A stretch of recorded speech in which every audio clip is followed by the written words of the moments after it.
I've seen you compared to Sandy Denny and that era of Fairport Convention, but I don't pick up on that. I Hmm. even though I was a big fan of, and I still am a fan of Fairport, and I loved what Sandy Denny did, and she had a wonderful voice. But when I listen to you, I hear three bands come to mind when I listen to you. I was wondering if these were at all influences.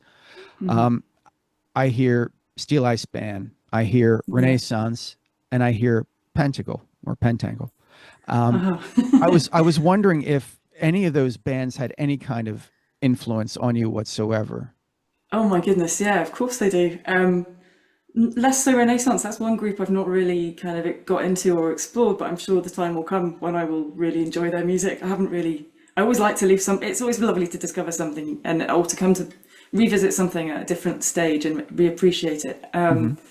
But when I was, I guess when I was like 18, 19, 20, I was really into Pentangle and a lot of Bert Jansch and all that kind of, Oh yeah, I suppose, all that kind of scene and Incredible String Band and all that stuff, which I mean, I still absolutely love. And Steel Ice Band as well. I love them, especially the first couple of albums, especially. yes. Maddie Pryor's voice is incredible. I always found it sounded really familiar to me, and I was trying to figure out why this was.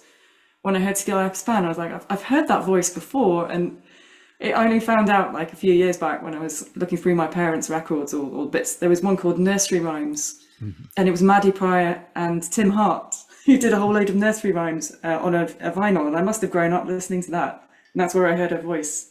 So that's why it was. Sorry, that's a strange little story, but No, no, it's yeah. little stories like that make it. Yeah, so please.